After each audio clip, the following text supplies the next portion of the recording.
Bora, meu povo, voltando agora a mais um vídeo de processo trabalhista para vocês, tratando sobre justiça gratuita. E eu quero tocar aqui alguns pontos interessantes para vocês, referentes a este tema, a este tópico que é extremamente importante, principalmente após a reforma trabalhista.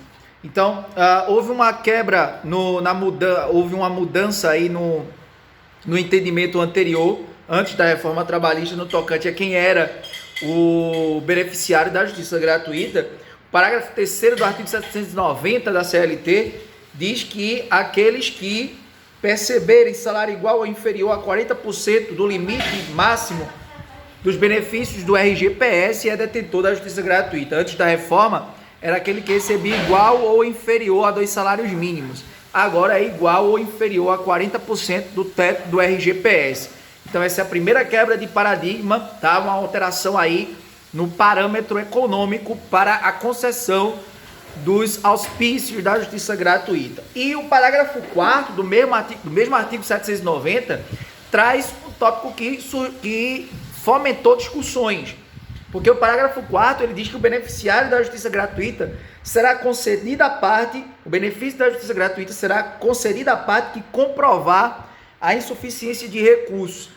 Trazendo para a realidade prática, para aquilo que tem sido observado na jurisprudência e no entendimento majoritário da doutrina, com relação ao reclamante, ao autor, o empregado, que é hipossuficiente, não há a necessidade de fazer essa prova em específico. A simples declaração de hipossuficiência é presunção de veracidade da miserabilidade. Então, obviamente, admite-se prova em contrário, admite-se.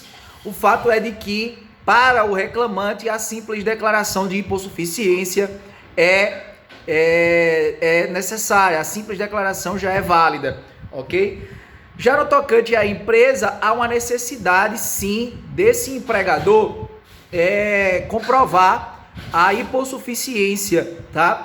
E, às vezes, isso pode ser, tem entendimento divergente. Às vezes, um microempresário, né, há uma necessidade de demonstrar aí os balancetes anuais da empresa, demonstrando a sua hipossuficiência.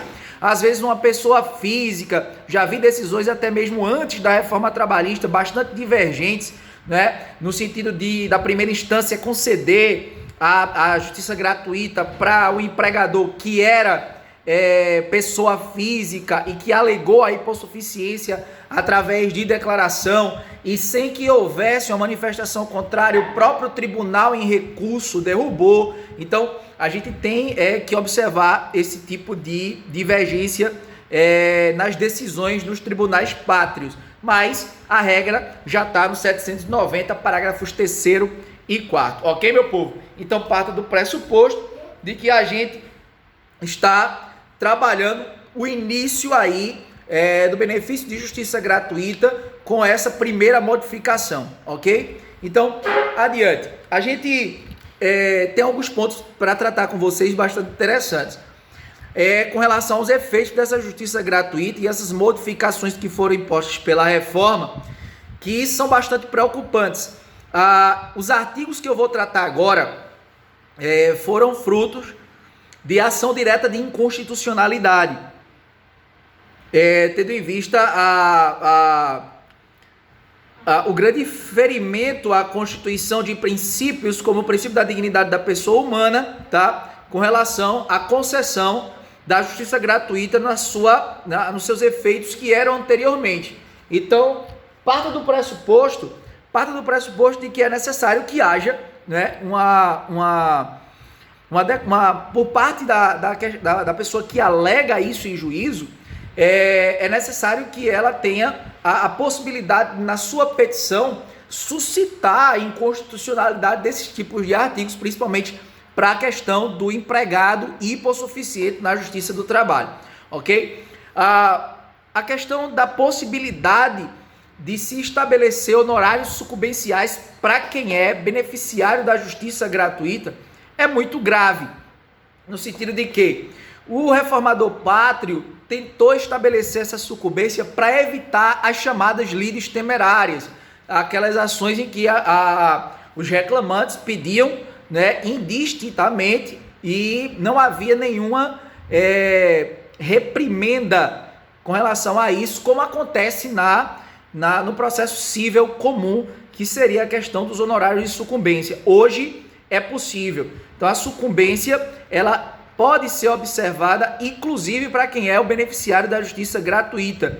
Basta você ver lá no artigo 791-A, no seu parágrafo 4º, está dizendo assim: vencido o beneficiário da justiça gratuita, desde que não tenha obtido em juízo, ainda que em outro processo, créditos capazes de suportar a despesa, as obrigações decorrentes de sua sucumbência ficarão sob condição suspensiva de exigibilidade, somente poderão ser executadas se, nos 2 anos subsequentes ao trânsito em julgado da decisão que as certificou, o credor demonstrar que deixou de existir a situação de insuficiência de recursos que justificou a concessão da gratuidade, extinguindo-se, passado esse prazo, das obrigações do beneficiário. Aqui, nesse parágrafo 4º, meu povo, trocando em miúdos, é a possibilidade de sucumbência para o beneficiário de justiça gratuita, que vai responder à sucumbência, ou seja, o valor que o juiz determinou para que esse empregado, que quando fez o seu pedido, ele não conseguiu demonstrar em juízo que tinha direito e perdeu, foi parte sucumbente, ele vai ter que pagar o advogado da parte contrária, nesse caso o advogado da empresa. E, obviamente, parte do pressuposto que vai depender daquilo que ele conseguiu em juízo, dos créditos que ele conseguiu em juízo, nessa reclamação trabalhista ou em qualquer outro processo, o que é um absurdo. Então, o advogado que ganhou, o advogado da parte contrária, que ganhou por determinação de sentença essa sucumbência, ele vai ter que observar quais foram os créditos que esse reclamante ganhou nessa reclamação trabalhista, tá? E isso lá no memorial de cálculo já vai ficar discriminado, já vai ficar por determinação do magistrado. O magistrado ele vai determinar entre 5% e 15% daquilo que se pediu, o reclamante pediu e perdeu, está no 791A maiúsculo da CLT. O juiz ele vai fixar entre 5% e 15% esses honorários de sucumbência. Vai ficar no memorial de cálculos, isso vai ser descontado do crédito que o reclamante ganhou nessa ação ou em outra ação, em qualquer outra ação, certo? Que o reclamante seria beneficiário de um determinado crédito. E o advogado vai ter que ficar em cima. Por quê? Se os créditos não forem suficientes, é o que diz o parágrafo 4º, tá? O juiz determinará a suspensão da execução desse valor, tá? Ficarão sob condição suspensiva. Essa exigibilidade é o que está dizendo no parágrafo 4º, tá? Até que haja prova por parte do advogado credor dessa sucumbência de que houve uma alteração na situação econômica do empregado. Sei lá, o empregado ganhou na Mega Sena, o empregado ganhou na loteria, ganhou uma bolada grande, houve uma modificação na sua situação econômica, aí esse advogado pode ir lá e exigir esse crédito e executar posteriormente, caso não se pague. Então, isso é algo preocupante, tá? Isso é algo preocupante que até então não existia. Isso viola princípios constitucionais, sim, e principalmente a questão da vedação ao retrocesso social e o princípio da dignidade da pessoa humana, já que o empregado tem na Justiça do Trabalho o único meio para reclamar aquilo que ele entende ser de direito e que buscou no seu advogado essa proteção através da reclamação trabalhista, e pode ser penalizado caso não consiga provar, haja vista a grande dificuldade em determinados momentos de provar o seu direito em juízo, porque muitas vezes ele só tem testemunha, e vocês sabem que a testemunha às vezes é falha, então é possível que ele não prove, perca e tenha que pagar ainda o advogado da parte contrária, o que para mim inicialmente seria inconstitucional. Voltando à questão da sucumbência, em que o juiz, que eu disse a vocês que no 791A, o juiz ele pode determinar entre 5% e 15%, quais são os critérios utilizados pelo magistrado para estabelecer o parâmetro de 5% a 15%? É outro absurdo. O juiz, ao fixar os honorários, está no parágrafo 2º, ele observará o grau de zelo do profissional. Como é que o juiz mensura isso? Então, assim, é algo que até então não tem precedentes. Não tem precedentes. Então eu não consigo observar um juízo de valor favorável para esse tipo de fixação de honorários, né, por parte do magistrado, extremamente subjetivo.